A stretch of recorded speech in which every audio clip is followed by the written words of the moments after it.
Welcome to the BiggerPockets Money Podcast, show number 336, Finance Friday edition, where we interview Travis and talk about conservatively investing in cash flowing real estate.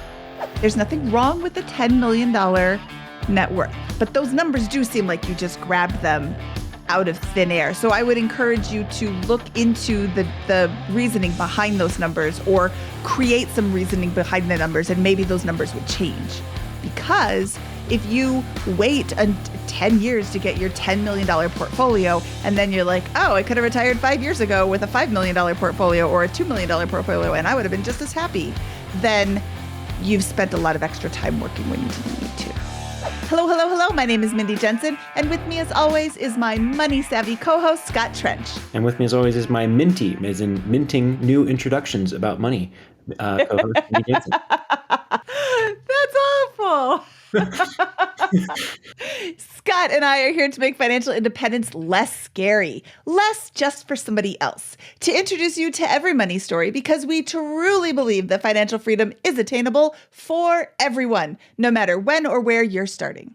That's right. Whether you want to retire early and travel the world, go on to make big-time investments in assets like real estate, start your own business, or figure out what to do once you've won with money, we'll help you reach your financial goals and get money out of the way so you can launch yourself towards those dreams. Scott, I think that this is my favorite episode that we have ever done that didn't feature Kyle Mast as a host or as a guest.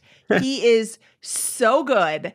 Travis has a fabulous portfolio. He's a little light on his Roth IRA contributions, I will say that, but he is in such a fabulous financial position. I love him so much. This was a fantastic episode, and I think anybody listening, anybody who is interested in investing in real estate the right way, needs to listen to this episode. Yeah, I think that this guy is just fantastic. He's 30 years old. He's done. He's financially independent, way overshot financial independence at this point in time. So humble and so kind of hardworking and down to earth about his position that he didn't even realize it, really until we talked about it today. I guess I am financially independent. By a lot. He did say that. That was the revelation. Three times over. And it's like, and it's just fun because he's got all the fundamentals so perfectly dialed in with such low expenses, such low cost of living, such a high work ethic, that after this kind of 5-year grind that he's executed, he can look up now and be like, whoa, I have incredible options here. And one of the biggest call outs I'll have from this episode is the job is irrelevant. And this is going to be a rare outcome. Not many people are going to experience this, but it's just interesting in his position. His real estate portfolio generates so much more income than his job does today that it makes his job very low relevancy to his position. And it's almost like a must to become an entrepreneur or start your own business when you're in a position like Travis is, which we'll find out as we kind of discuss today. I can't think of one mistake he's making right now other than the Roth contribution that I already commented on, which isn't even a mistake. It's just choosing to allocate his money in different ways. Yeah, his fundamentals are so strong that it would outweigh any mistakes that he's making because his cash flow generation, his expenses are so low. He self-manages and he does a lot of work himself. I mean, he's so conservative in his outlook that it just dwarfs any day-to-day mistakes he might be making, which are few and far between. Okay, should we bring him in? Let's bring him in. My attorney makes me tell you that the contents of this podcast are informational in nature and are not legal or tax advice, and neither Scott, nor I, nor BiggerPockets is engaged in the provision of legal, tax, or any other advice. You should seek your own advice from professional advisors, including lawyers and accountants, regarding the legal, tax, and financial implications of any financial decision you contemplate. All right, let's talk to Travis. Our guest today is Travis. Travis is 30 years old and has a large rental portfolio. He has 33 units across 17 properties. His rentals generate a lot of income, which he currently keeps in the business to fund repairs and new acquisitions. He'd like to retire Fat Fi level with $10 million in net worth and $30,000 in monthly income. He's got his spending under control at about $2,000 a month, but he's single with no kids right now, something he'd like to change in the future. Travis reached out to us to get a reality check on his portfolio. He is super heavy into real estate with very little traditional retirement savings. Travis, welcome to the BiggerPockets Money Podcast. Thanks, guys. So excited to be here. I'm so excited to talk to you. I really love your numbers, mainly because you have your spending super tight. Let's look at what's coming in and where it's going. You've got a salary after tax of approximately $5,000 with additional random income of about $375 a month. There is additional $15,000 in business income. I'm not going to comment on that for the purposes of your personal statement because that stays in the business, which I want to say hooray for you because it is very important to keep your business expenses and your personal expenses separate because otherwise you're not going to know what's a business expense, what's a personal expense. As far as your personal expenses, I love this. You're like, I spend $500 a week. As long as I'm under $500 a week, I'm good. And that's you don't have to go super granular if you don't want to. Granular if you don't want to. You've got $600 for food, $450 for gas, $350 for restaurants, $200 for entertainment, $80 for subscriptions. You included $2,000 debt pay down in your expenses, which I am pulling back out because that's a business expense. Church donations of $440 for a grand total that you gave me of $4,120. I'm going to go with $2,120 because that $2,000, I would like Scott's opinion on this. How do we calculate that when he is personally paying down additional mortgage payment from his personal expense when it's a business expense? So that's something we'll talk about. I think voluntary debt service is a form of savings or investing, wealth building, debt reduction, whatever you want to call it. So yeah, I think you exclude it from your personal spending and you call it an investment. Okay, investment. Perfect. As far as investments go, outside of the real estate holdings, you are making $3,000 in annual Roth contributions, which is great. You are making $0 in traditional IRA contributions and $0 in 401k contributions. I'm a fan of the stock market. I'm going to say, hey, I'd like to see those go up a little bit, but we'll get into those numbers a little bit later. Your current 401k balance is approximately $8,750. Your traditional IRA balance is $13,000. Your Roth IRA balance is about $15,000. But here's the good part. Your rental portfolio value is $1.7 million with about $900,000 in mortgages for approximately $800,000 in equity, which is, okay. Or really, really, really great. You can see where the focus has been. Yeah, on that Roth IRA. Cash savings and liquid investments, you have about $40,000. Personal investments, you have about $50,000. Your investment grand total is $1.83 million. If I am counting the full value of the real estate. If I'm only counting equity, it is $941,000. There are random debts, credit cards and things like that are $13,000 that I would love to see you get rid of just because I don't like credit card debt.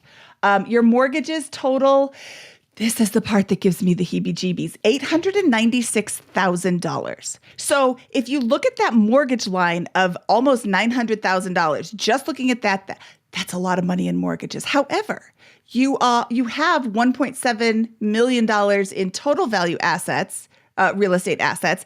And what is your mortgage payment every month, like total? Approximately $5,000. Okay, so you're bringing in $20,000 and you're paying out $5,000. I like those numbers a lot. So that makes that $800,000 a little bit less squidgy. And let's see, what was your monthly income again? So your monthly income is right at what your mortgage payments are, but what are the odds that all 33 rentals aren't going to pay their rent at the same time? Like, it's pretty low. I think this is, when you just look at the numbers, it sounds kind of crazy, but when you look a little bit deeper, I like what I'm seeing. Thank you. Yeah, and it's something a lot of times it does make me nervous looking at just the debt side of things, being raised a little debt adverse. That's a big number. It is a big number, but you also have good income to cover it. So, perfect, Travis. Why are you calling us? So, what can we do for you today? I'm curious if I am too much of a one-trick pony, if I am too heavy into real estate while neglecting the other asset classes. Yes. Thank you for doing that. I actually disagree. I think you gotta. I gotta hear more about this. But my first read is you've got a winning formula here. Something's going right. you've got a tremendous amount of cash flow. Surely you have a significant amount of cash flow in this portfolio, although I'd like to dive into that. And you've got a formula that's winning here. And you want to go from 1 million in net worth today to 10 million in net worth in some future time period. You can't diversify your way to $10 million in wealth with your income right now. You have to concentrate and figure it out. So that's my instinct in response to your, are you a one trick pony? I like it. Correct, because I've been 2 years now out of my 401k and my traditional Roth. I mean, I invest into the Roth, my traditional IRA. The last 2 years has been nothing. I've just been focusing all in one thing right now. I like it instinctively. We'll see. Okay. I hear what Scott's saying. I agree with his words, but right now you are, what did I say? You were 30 years old? Correct. You have a lot of income coming your way. I'm assuming that you are going to continue to get raises every year. Does rental income count against your Roth IRA contributions if you keep it in the business? I don't know the answer to that. I think that, well, it depends. If he's a real estate professional, then yes. But I don't know the answer if he's not a real estate professional. Are you a real estate professional, Travis? I am, yeah. Recently, as of this past year. So real estate professional means that you're working in your real estate properties more than any other job. Which is true. Or his job is related to real estate. Yes. Okay. Yeah. Well, I work more in the real estate than I do my W-2. That's good. What is your W-2? So I'm in construction, and I do hardscape, landscape, and actually outdoor water features. Awesome. Oh. Yeah. So I like the job, actually. It's very fun. How can you give us a little bit of a background of your money story, maybe three to 5 minutes, so we can understand how your position came to be here? Absolutely. So I was raised very debt averse, like I said. Went to college, and was one of the most stressful times of my life, actually, because I seen money going out in loans, but not money coming in income. So that was a stressful time in my life. Got out and went immediately to work and trying to pay off my debts. I had a vehicle loan, I had college debt, and I went to school for civil engineering. I was in that field, and I didn't end up enjoying it as much as I thought I would. I was good with numbers and management, but it was a lot of night shift, a lot of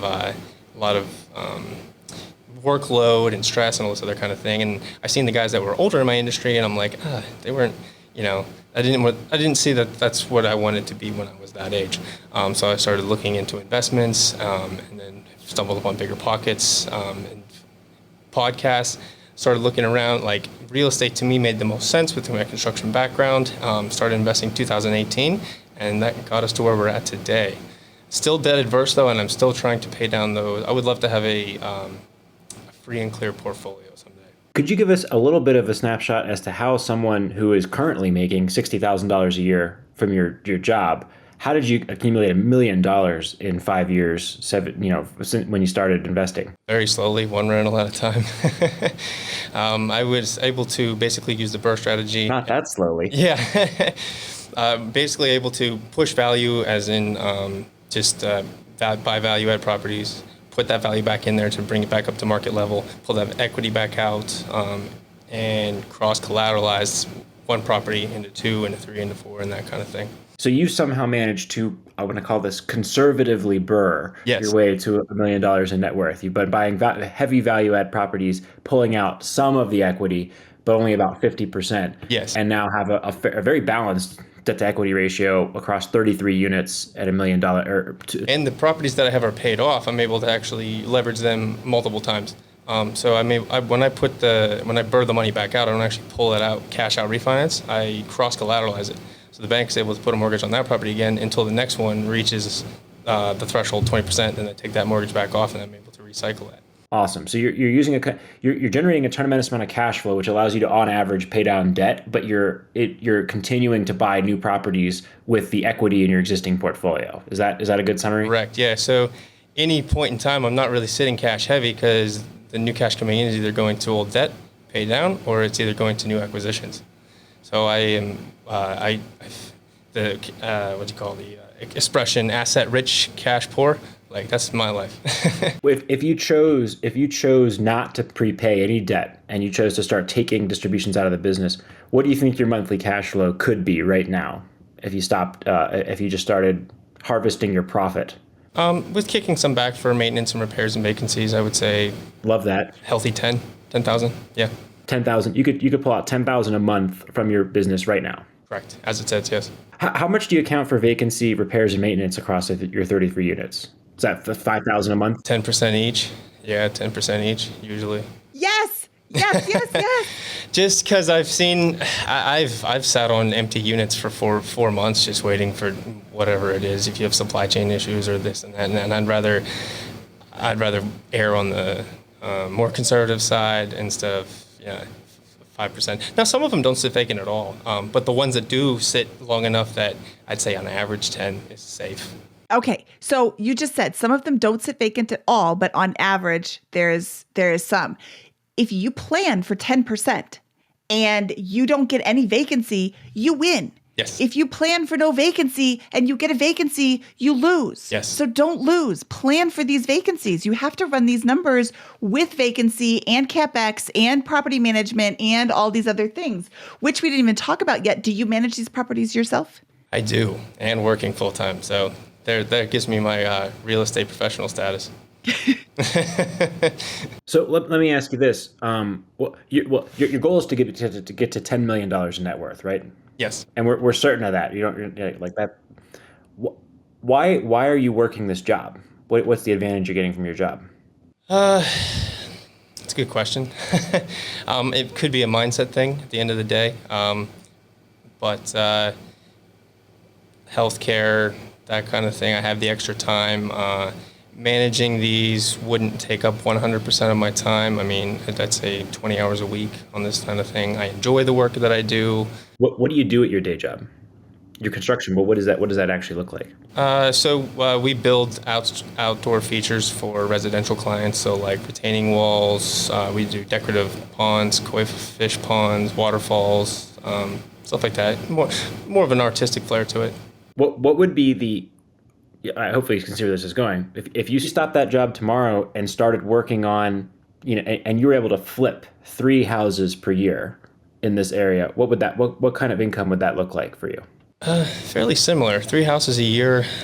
Margin on a flip here maybe be a healthy 20K. Sometimes more, sometimes less. And how many would you be able to do? Probably 3 to 4, depending with the guys that I have now, with the teams that I have now. And now, if I was doing that full time though, I could scale that a little bit more. Okay, I want to jump in here and say, how are you going to purchase these properties if you don't have a W-2? One of the things that I see a lot of people posting in the BiggerPockets forums is, I just quit my job. I can't wait to start investing in real estate. And I'm like, go get your job back because you're never going to get a loan. That's another big reason. I'm very loanable right now as it is with the job. And I'd be nervous if there would be kind of a slowdown period where I wouldn't be loanable for a little while until I had a track record back up again. That is... Yeah, so it sounds like you use the same lender. Well, actually, it doesn't sound like that. I should ask you. Yeah, I do. Do you use the same lender? I would talk to them now while you still have a job and say, hey, this is what I'm thinking about. I would like to continue to do this real estate. You can see my portfolio. I'm super amazing at everything. I don't even need Scott and Mindy's help. But I also am considering leaving my W-2 job, which makes me unloanable. What are my options? And they can say, hey, we would never give you a loan, in which case not to quit your job. Or they would say, hey, we've got 47 different products here. Here's all of them. And that could help guide you. Because one of the questions you had was, when should I leave my W-2? Whenever you want, because you are there. You have the income from the business to cover your expenses, which are nothing, plus cover all of the business expenses and still have money left over for more acquisitions. Correct. My instincts are screaming here. There's 4 levers: spend less, earn more, invest, or create, right? And from everything about your situation is saying, why are you working this job? That's the immediate thing that comes in, because you're making way more money. You're making twice as much money in a more tax advantaged way from your rental property portfolio as you do from your day job. So your lender, you're almost certainly beyond conventional loans at this point. Is that right? Oh yeah, that was a few years back. Great. So your lender is, if they're smart, is not going to care about your personal income the same way they're going to care about your business outcome. You have what we can see is, from my seat, is a very well capitalized, conservatively run portfolio with a tremendous amount of prospects here. And you're going to make more in your first year after leaving your job, doing your own thing entrepreneurially, that by a lot probably. And your second, third, fourth, fifth year, you're going to earn way more when you figure this thing out. So I think the instant thing that's popping out to me about your situation is stockpile some cash. So stop paying down debt for like 3 to 6 months and build a reserve of 50K plus, because you're going to want that for your first, whenever you do decide to do something entrepreneurial full time. Right. You can look for other work, but it sounds like if I imagine you're not working a job that you could be making 20% more if you went down the street for the next thing. I think you're probably max. No, it'd have to be something I enjoy. Yeah. So I think you're going to have to do something. I think that from an income perspective, if you want to get to $10 million, it's entrepreneurship. This real estate thing seems like it's working pretty well. So there's an opportunity for value add there. And I would think about how I can set myself up for that situation. How do I get enough cash to feel really conservative? Hey, I can live for a year easily on this, and I've got plenty to play with for that first or second construction project, even if things go unplanned. Absolutely. But which was always the goal. Yeah, which was always the goal. And then I got there, and it's like quitting your job sounds good on paper. Then it's like, ooh, I don't know if I'm right. It's a big jump. It seems like a big jump, I guess. I don't know. Well, it's a big jump if you have $15,000 in cash, right? Yeah. I think you said you have $45,000 liquid cash, but you don't really have $45,000 liquid in cash. You only have like $15,000 in cash, because a lot of that's in stocks and other different types of things and across a bunch of bank accounts. Correct. I'm actually very illiquid. Yeah, but you can remedy that in 3 to 6 months. 4 months, you could have 50K in cash, right? If you don't have any CapEx items there, you're gonna have plenty stockpiled there. Set aside what you need for your business, figure out your personal situation, and life, and the risk profile of leaving the job is going to look very different on the other side of $50,000. For you, that's a year of personal expense. That's 2 years of personal expenses. Yeah, no, especially I've been very adverse to lifestyle creep. And one of the things I pride myself on, because, I get made fun of it a lot of times, but hey, it works. Yeah, but when you leave your job and start your business and make bank in the next couple of years, people won't be laughing anymore. Exactly. Yeah, they're going to ask you, how'd you do it? You're like, well, remember all that stuff you teased me about? Okay. When we were talking before we hit record, you said that you are on the East Coast, and with East Coast properties comes old properties. East Coast investing is older properties. What is the state of the properties that you own right now? You have 33 properties. I'm sorry, you have 17 properties, 33 units. Have you done all the big old CapEx deferred maintenance? So I'm working through that right now. I'm putting roofs on. I'm trying to get these things to where they're a point where they're going to last me the next 30 years and no surprises in 10. So that's one of the reasons I'm so cash light now, is I'd rather do the projects now when my expenses are low and I'm not used to spending that money. So I'm trying to do the roofs and the gutters and the walls and just kind of quote unquote bulletproof it while I can and I have the energy. Yeah. So with regards to when should you leave your W-2, I would maybe encourage you to, because you like it, stay there while you are finishing up these big CapEx projects, just in case of like you open up a wall and all of a sudden you're like, oh, that's where that smell was coming from. And now you've got a $50,000 project instead of the $500 project you thought you had. But how long do you think it would take to get all of the properties up to your, I'm done with all of my deferred maintenance and CapEx? Probably one more year of hitting it like I've been hitting it, yeah. Just one more year of intense capitalization into just the CapEx stuff, the roofs, the walls, the drainage systems, all that kind of thing. How much of the $15,000 that we talked about in potential income is going towards debt repayment versus investing in CapEx right now? Probably 75% of it. 75. So most of that is going towards debt. Most of it's going toward, yeah. What's the blended interest rate on your debt? Oh, you would average about 5, because I was getting loans when it was cheaper. Now they're a little more, so it's about 5.25. When you are getting a new loan, what's your rate? Oh, it's like 6. The last one I just got was 6%, yeah. And how are you paying down the higher interest rate stuff first with this, or? I'm actually paying down the properties that are higher equity first, because that gives me more of a lever to pull in the future. So I'm prioritizing the ones that have more more equity room and have more bigger value add. So on an interest standpoint, it doesn't really make sense. Yeah. So I think we're starting to ask the right question at a strategic level, which is how soon can we leave the job and begin the full-time entrepreneurial thing. I would definitely recommend, or I would highly encourage you to stop repaying the debt early right now. Okay. Or if you do pay down the debt early, finish off one property if you want to just check it off the box, but stop after that and focus only on the higher interest rate stuff, or consider stockpiling cash, because what you're doing if you do the other way is you're arbitraging your low interest rate debt for higher interest rate debt on the next property. You don't need to be doing that, right? Correct.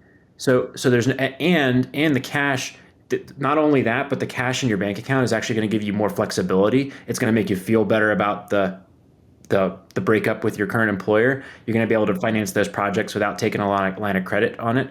So I think right now is a really good time to stockpile cash. I don't know how much. Something in me is telling me 50,000 is a really good amount, because That sounds like a good number to me. Yeah. that would really cover a lot of repairs. But like I would be thinking about, okay, I'm not going to pay off any more debt here, because your portfolio already cash flow is so strong if you're not doing that, and you can just buy the next place all in cash. True. That's your plan anyways. Why would you trade lower interest for higher interest at this point in time? True. Yeah. I guess I never really thought about it that way.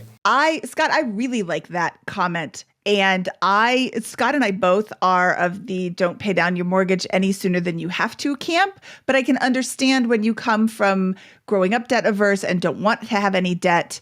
I can understand why you would want to pay that off. If you are, like Scott said, if you are going to pay it off, pay off the high stuff first. But right. I really like his comment. Throw every extra, like pay your minimum mortgage payment and then throw all of your money into a big cash pile and pull from that for your repairs. That's really great advice, Scott. And then in 1 year, I would reevaluate what is the condition of my properties, what is the condition of my bank account, what is the condition of my cash reserves, what is the condition of my mental state every time I have to go to work. It sounds like you don't hate your job. You like what you do. Yeah, I like it. Then there's no need to, or there's no, how do I say this? There's no reason to quit now and put yourself, like, you're not going to be in a squidgy financial position. You've got the best position of anybody we've talked to in a long time. You're doing it right. But there's no need to make it any tighter than you have to be. I agree with Mindy's sentiment. There's no need to do it. But the thing is, your goal is to get to $10 million in net worth. And I imagine that $10 million in net worth is a very lightly leveraged or no leverage position is your end state goal in that. And correct. You're not going to get there making $60,000 a year doing outdoor things unless you own the business. And I'm comfortable with a portfolio around 50% to 60% leverage. I'm comfortable with that. Higher than that, maybe a little too high. Lower than that, I feel like I'm not utilizing enough. Perfect. So you have to generate several $1 million probably in the next 5 to 10 years, because I imagine your goal isn't to do that at 60. It's to get there in the next 10, 15 years. Is that right? Yes. If you can? Absolutely. Great. So so your job, that's great that you like your job. Your job is irrelevant already, is not a major factor in that, and is slowing you down. You could be making multiple times the amount doing more of the real estate business, or if you really love that work, you can go into business for yourself. Right. And within a few years, be earning much more than you are as a laborer for your firm right now. Correct. That's a good point, too. I would like to point out that Scott is very logical and I'm very emotional. And the whole should I pay off my debt is more of an emotional concept than a logical concept. If you wanted to move into that position tomorrow or next month, you could just pull out $100K from your property with your lender, and that resolves our situation from a cash perspective, and you're ready to run with plenty of cash in a conservative position. So there's no correct. That may not feel right emotionally. Not really. So yeah. If you don't want to do that, then instead you can spend a few months just stopping the debt pay down, building up the cash position, and that will feel more responsible. No, I like that plan. Absolutely. I like that plan a lot. That sounds logical to me. Can you go to your lender and you said cross-collateralizing, and that's a term that I'm barely familiar with. Can you get all of your properties in one loan? I can. What's hard about that is that kind of limits my options. When I do that, I can't collateral one out and scale like I've been scaling if I was to do that. If I was done building, that would be a great way to sail off into the sunset, get all one loan, make that, simplify the interest, all that kind of thing. But it kind of ties them down and it makes them hard to use individual properties again. It's really hard to get an investment property HELOC right now. Yes. So it's probably almost going to be impossible for him to get the equivalent of a HELOC or a line of credit on that portfolio entirely, which is like kind of silly. Right. But that's the reality of real estate investing right now. If someone has a HELOC, investment property HELOC lender, please let us know. We will try to make them famous for everybody else. Yeah, they're not HELOCs. I'm just collateralizing the equity. So they're holding one while I fund the next one, and when I get that one up and going, then they let it go. But yeah, it would be nice to get a HELOC. Yeah, it would. If you know of a HELOC, it's Scott@BiggerPockets.com or Mindy@BiggerPockets.com, and we will. An investment property HELOC. Yep. Yeah, investment property. I can get them all day long on primary residences. That doesn't help when you've got investment properties. Correct. Okay, so I would give you a bit of research to do in that you should talk to your lender and just give him your whole picture and say, are there any creative solutions? Is there something that I'm missing? Is there, does your bank offer anything? Can you do anything within your own portfolio? Do you have a portfolio loan that I could, use against these? And I'm making stuff up right now, but what's it called when you a wrap loan over all of your properties so that you can purchase another one and get it up to snuff and then transfer out of that, refi out of that into a regular loan and pay off this other thing. A local lender is going to have a lot more options available. Absolutely. And I think they've kind of seen my strategy so far and they're kind of familiar with it now. I've used the same bank now for going on 4 years. So I think that it's obvious. I mean, I have a bit of a track record there, so I think that would be a good conversation to have, definitely. Yeah. I'd be very skeptical that you're going to have a serious issue upon leaving your job of getting continued access to some form of financing at this point. With the conservative, responsible way you've leveraged your portfolio, and really, and really tend to pay it off over time, even while you're acquiring more properties, it seems, or at least improve your debt to equity position. I'll be more precise. Definitely. While you buy more properties. So surely your lender is not going to say, oh, the loss in 20% of your income over here is going to prevent you from getting access to future financing. Correct. I'd hope. I brought that up more for other people who are listening, Scott. Absolutely. I'm not just saying any of that. I'm just saying I'm just excited because I feel like No, that's a great. Yeah, I'm definitely going to have that conversation with a lender here soon. Yeah, Sure. I would absolutely talk to them about what are the most creative yet legal things that we can do with this portfolio. I mean, maybe they'll suggest, hey, let's take 3 of them and put them together. That's different than all of them putting them together. And Right. I mean, I'm not a lender. I don't know what the options are, but when it's your own portfolio loan, the rules really open up. Mm-hmm. And this is a small local bank, so usually they're a lot more flexible. I used to be all about searching for the best rate and that was it. And now I am more into the local banks. What's 0.125% difference on a loan when they're going to lend me more money than somebody else because they know me and they trust me. Oh, 100%. Okay. So some of your questions were when to leave my W-2. We covered when should I start pulling profits from the real estate portfolio? When do you want to? You could do it now. It's true. I feel like once that bridge is crossed, then you can't go back. No, you could put them back. You could That's true. stop taking them in the future. If you quit your job, you will need to take some sort of profit from the portfolio because you're going to have to live on something. Absolutely. So what does that look like? That looks like about $2,000. I mean, if you don't need to save anything because everything's being saved within the company. Yeah, it is almost minuscule at this point. The effects would be low from the cash flow standpoint. Should I diversify out of real estate and move into retirement accounts or the stock market? I really, really, really love a good Roth IRA just because it grows tax-free. Same, and I feel like I'm missing some of these good years when I'm young, putting it in now, and I'm getting that FOMO, am I missing out on some of the real estate or the? Instead, you're building $1 million rental property portfolio that can pay for your life right now. Oh, That's true. And every time I go to put money in the stock market, I'm like, I could do more over here with that. I don't know. So you're doing $3,000 in annual Roth contributions. Why are you not doing $6,000? I should be. I should be doing 6. You should be. So that sounds like an easy win. That's $500 a month, which is nothing to you. It's just one more week of spending. So if I was in your position, I would do that for the tax-free growth. I'm not going to harp on you on the 401k because your rental portfolio was so amazing. But the Roth IRA, when we talked to Kyle Mast on episode 200, he said, we've been writing a lot of checks lately as a government. I can see the Roth IRA stopping. So there's, they're not proposing that yet, but who knows what's going to happen. I would say as long as you can contribute to your Roth IRA because it grows tax-free.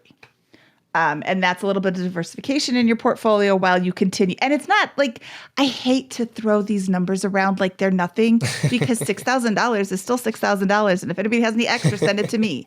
Mindy at BiggerPockets.com, 3344 Walnut Street. But it's only $500 a month that you would be putting into this. And that in the grand scheme of your net worth, that is very little. One other thing I was looking at too is transferring my traditional IRA into a SEP IRA when I do leave the job, and then funneling some of the business income into that. One, for a tax shelter, and 2, to be a little more diversified. Love that. I think that's, again, comes down to we got to stop putting all of that $10,000-$15,000 in excess cash flow each month into the property debt. Because what you're doing is you're arbitraging these opportunities in the Roth IRA or the SEP IRA for paying down 3% interest debt right now. Which again, like I don't think that's a good use of your cash compared to these other alternatives. And by the way, you can still do that, and in 2 or 3 months be maxing out these retirement accounts, and then spend the rest of the year paying down the debt if you do want to do that. So. And then secondarily, I would get you in the habit at some point in the next year or two of drawing from the portfolio. The reason you built this portfolio is to produce income for yourself and your life. With that, I start pulling out $1,000 a month. Say, no, that's my dividend. Right? I've earned it at this point. That's coming out of this property. And if you want, just put the money from your job back into the property. It's kind of a silly. But I think that might be a helpful mental exercise for you to get used to pulling cash out of the business and having it pay for things that you want. No, I agree. And I think I have been averse to that while scaling, just so the business was off the ground. Now it's off the ground and I have that opportunity. Yeah, well, you're going to have to scale it in the next couple of years while it's distributing income. True. At some point, if you want to get to 10 million. Absolutely. One last question you had was a review on your portfolio as it sits today. We've already talked about your real estate. Yeah, you're doing great. Your retirement accounts, personal investments, and cash total $127,000. So I would review that as a little light and encourage you to increase that, mostly in the Roth. I really do like the Roth for as long as you can have it. And a review of your goals for the future. I had a question about your goal. You want to retire with a $10 million net worth. Okay, that is a lot, but how did you come up with that number? That's a good question. Nothing specific. I think I just picked that a number out of the air. Okay, so that means you could spend $400,000 a year. Correct. You're spending $24,000 a year. I would encourage you, there's nothing wrong with the $10 million net worth, but I would encourage you to understand why that's the number. I mean, it just sounds great. Great. Then that's, if that's really what you want, that's, I would have a very hard time spending $400,000 a year, not on real estate, on like regular stuff. And I think you're not going to generate $400,000 a year. You're going to generate $1 million a year on that portfolio if you continue building this portfolio the way you're building it. To the way it is. Yes. And then, and the 400,000 is that I'm doing the 4% rule math, Scott. And that is where my flaw is in my thinking, because I'm thinking of the 4% rule. You're doing a $10 million portfolio. Yeah. And you said you wanted $30,000 in monthly income. That leaves you with $28,000 left over every month. I know. We'll be looking at upping the spending habits sometime in the future. Which is, I mean, if you're planning on getting married and having kids, that $2,000 isn't going to go very far. But those numbers, I'm trying to be diplomatic, but those numbers do seem like you just grabbed them out of thin air. So I would encourage you to look into the reasoning behind those numbers, or create some reasoning behind the numbers, and maybe those numbers would change. Definitely. Because if you wait 10 years to get your $10 million portfolio, and then you're like, oh, I could have retired 5 years ago with a $5 million portfolio or a $2 million portfolio, and I would have been just as happy, then you've spent a lot of extra time working when you didn't need to. That's true. That is true. And then long term, when I get a family and all that kind of stuff, I do want to let way off the gas and like have that time that I bought back for myself. You do all the work yourself right now, but let's compute the dollar per hour value of your time. What is your? You said your net cash flow from the portfolio would be about $10,000 per month. Yes. $10,000 a month is $120,000 per year. And you're also earning $60,000 a year at your day job, right? Correct. So that puts your time value of your time at $90 an hour. Have you computed it that way before? No. Okay. So that's good. And that's going to accelerate if you continue doing what you're doing. So when you do work like property management, $50 to $90 an hour is a good ballpark. Like that's probably the bookends of that, right. of the value of how expensive that would be to hire out or do yourself. But you're going to have to start making those types of decisions as you get into more entrepreneurial stuff as well pretty shortly here. And stuff that makes sense to do at $30 an hour, which is the rate you get paid at your job, is not going to make sense day one with your business because of your unusual situation, and how much more valuable that business is than your day job at this point. Absolutely. And I do want to start offloading the management. That part of it I don't necessarily enjoy. And there are companies out there that do it. I'm sure they do it way better than me. So that is definitely one of the goal. Yeah. So you're going to find yourself in an interesting position very shortly where if you offload management, you're going to be like, oh, I generate $8,000 a month in cash flow after management expenses. And I could do nothing forever and spend $8,000. Yeah, you could go to Bermuda next week, or what's a better island? Aruba. Next month, spend 4 months chilling in the beach and easily pay for most of your expenses there, based on what you currently got. So something to think about there. To Mindy's point, $10 million is great, but like you can do whatever you want right now. Mm-hmm. If you so chose to do that. And that's a powerful feeling. So it is, yeah. Sitting down and saying, what do I want my life to look like? What do I want my day to day? To be honest, I don't spend a lot of time thinking about that. I just had a head down worker mentality. Think about it. I know, I need to. This is the same advice we give for different reasons to many people, but I would go someplace fun, warm, with a good view, take your notepad or whatever, and just say like, 3 years from today, what does my life look like? It could be anything. Right. And you have a really good shot at going from $8,000 a month or in passive cash flow that is managed by a property manager, discounting for the property management when I say 8,000, because 10% of 20,000 is 2. So you take that and you say, okay, I can easily make that 10 or 12 or 15, right? You have your playbook to doing that, and 50-50 debt to equity real estate portfolio is pretty conservative compared to what a lot of people invest in.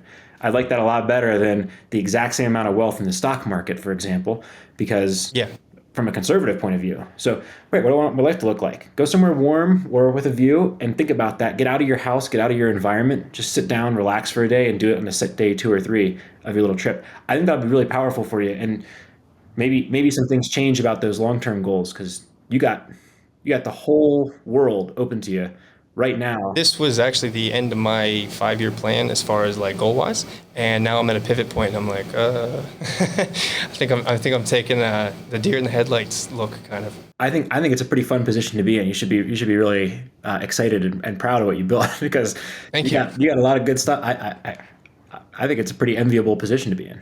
Appreciate it. Yeah, you're doing very well. I am giving you a lot of hassle about not having anything in your Roth IRA or your 401k. But I mean, it's not like you have nothing. You have it just in a different place. Correct. And I'm a stock market fan too. So I do too. I like it. It's just from a dollar to dollar average, I've noticed way better returns in real estate. And you are in an area where you can get good returns on real estate. I'm in an area where it's a lot more difficult to get good returns. And you've got construction knowledge, you've got a team in place. I think you've got some things to think about now, and just like Scott said, write it down. What does it look like? And how do you want to get there? No, absolutely. Definitely going to take that advice. Thank you, guys. Anything else we can help you with today? I think you hit the nail on the head there, for sure. Definitely giving some stuff to ponder. Awesome. Well, I hope it's fun. I think it's really exciting for you. Congratulations on what you built, and I don't have a problem with your real.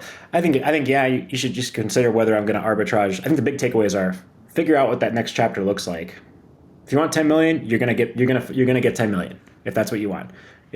But maybe you don't want that. Maybe you can have something else in the meantime that's even better than that if you think about it and write it out, because you've won the game. And then I would say, from a tactical perspective, just understand that you're arbitraging low interest rate debt pay down for other opportunities like stock market investments, like stockpiling cash, starting your own business, those types of things. And I would seriously consider slowing that or stopping it to some degree to build up a more flexible cash position first, and then consider some of these other asset classes, or stockpiling cash for that next real estate investment. I like the idea of stockpiling cash, especially because I'm so illiquid now, and like it's asset rich, cash poor. So just having that buffer there, even though I may not necessarily use it or do whatever, would just it would be nice to have, nice to see. You know, I would say stockpile $25,000-$30,000 in cash, and then go on your trip. I think that will help. I think that will help a little bit more. Deal. I think that will help. I could literally sit for a year not making any money for my portfolio. I think that will help clarify your thinking a little bit on that front too. And then, so I think that's a big key, is that. And then third, understand the opportunity cost of your time. You can like your job all you want, but it's, you're doing them a huge favor, at your employer, when you could be, doing something else, the same thing for more money long term, and creating your own business, because you're in position to do whatever you want with that. Yeah, and I would love to branch out into some of the other stuff. I mean, maybe wholesale some of the leads I don't chase, or like you said, flip, different stuff like that. So there's opportunities there that I'm not maximizing, for sure. Great, and I think everyone listening should be like, how do I implement Travis's 5-year plan that he just finished? That can have this set of problems at the end. Some long weeks in there. Yeah, we glossed over that part. Travis, this was so much fun. Thank you so much for talking to us today. I really appreciate your time. No, thank you, guys. It's really been exciting being on the BiggerPockets podcast and the Money Group, and talking to you guys and making me see things in a different light that I haven't quite thought about it that way. So definitely going to take your advice. Thank you. Awesome. Okay, we'll talk to you soon. Oh, Scott, I love Travis. I love him so much. I love his story. I love everything about his conservative approach to investing in real estate. And to anybody who is saying, oh, well, all that money sitting there is just wasted, you should buy more real estate, I want to say that Travis is doing it right, and you can invest conservatively in real estate and still come out a winner. Clearly, he's a winner. The only thing, like I said before, I'd like to see is Roth IRA contributions more, just because of the tax-free growth, because he's so young, because there is the possibility that the Roth will go away. Other than that, Travis is perfect and walks on water. I do want to highlight something we mentioned about 20 minutes in. He was considering leaving his job. What he is. He's so good. It's like, what are you talking to us for? Okay, sorry. I want to highlight he was considering leaving his job, and I brought up the whole W-2 job income will help you qualify for loans, more for other people who might be listening, who might be considering leaving their job, who aren't as lendable as Travis is. Your lender wants you to have income. And they will look at your net worth and be like, yeah, that's cute. Do you have any income? You don't have any income, I'm not giving you a loan. So if you don't have a huge, amazing track record like Travis, you need to speak to your lender about ways to get loans before you quit your job, not after.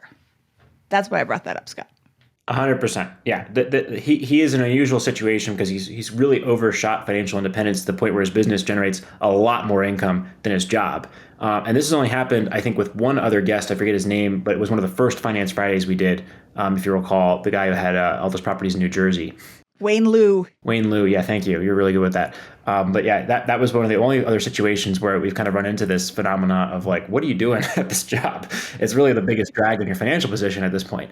But so I think it's really cool. I have a friend who he's a CEO friend, and he has 4 criteria he looks for when he hires people. It's happy, honest, humble, hungry.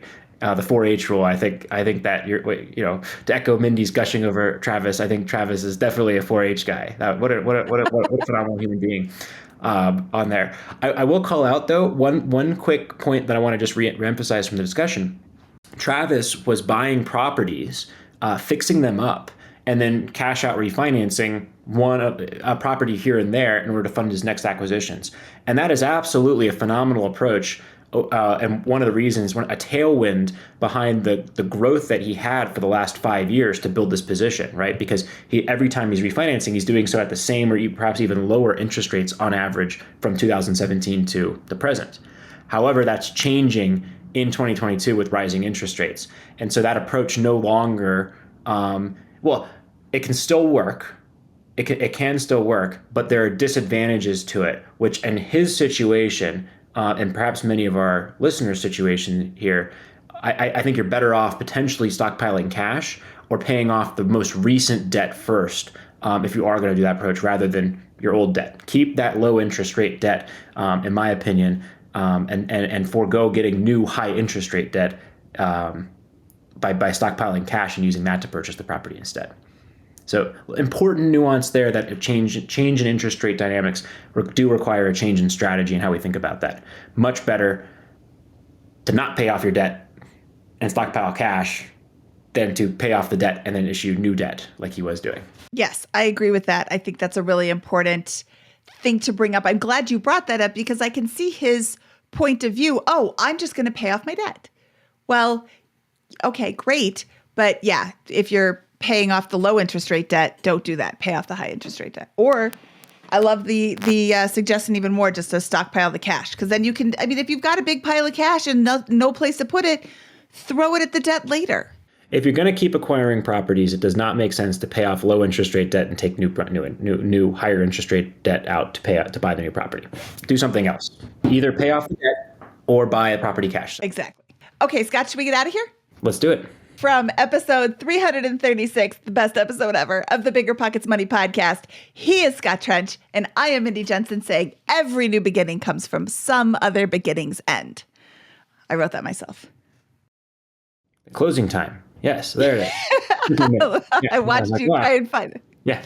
Every new beginning comes from some other beginning's end. Goodbye.